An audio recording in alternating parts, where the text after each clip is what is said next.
Just weeks ago, we first told you about a new program meant to help local kids who are having challenges at home to get them the support they need as soon as they step on their school's campus.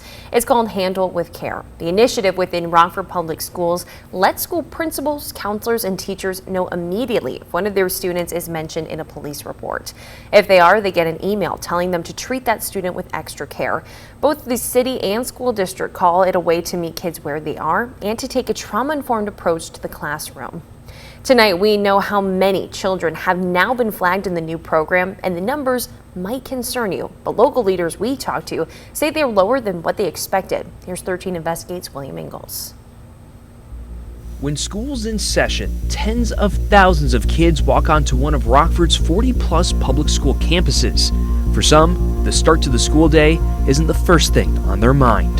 Children need safe, warm homes in order to thrive. They need to be surrounded with love and opportunity.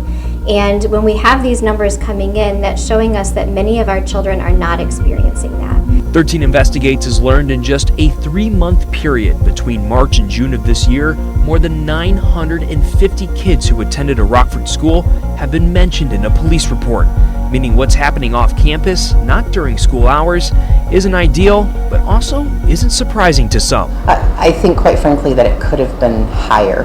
It wasn't surprising to us at all. Jennifer Conjapalia leads the mayor's office on domestic and community violence.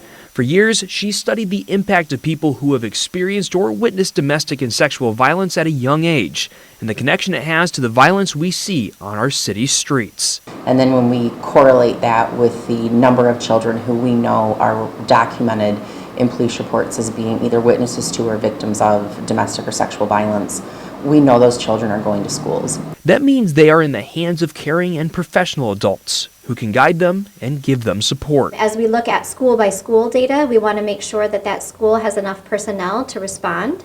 And so we are taking this as one more data point in an already rich data set to make sure that we've allocated the right kind of personnel in each school to respond to students' needs. So what happens when school's out, campuses are closed, and some kids just don't have that support? The time that is unscheduled at hand for our kids is really problematic right now. Which is why the city and school district have dedicated hundreds of thousands of dollars into summer programs. But this year, there's a change. Our recreation partners like the Y, the Park District, and the Boys and Girls Club have fantastic mentors within them.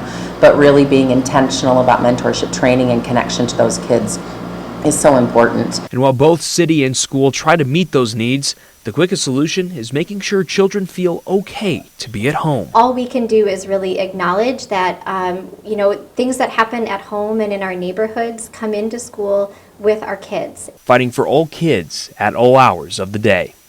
I'm William Ingalls, 13 Investigates. And next week, we will find out if the Handle with Care program will expand to other law enforcement agencies within Winnebago County, such as the Sheriff's Office. School board says this will help paint a clear picture of their entire student body, including those who don't live within the city of Rockford.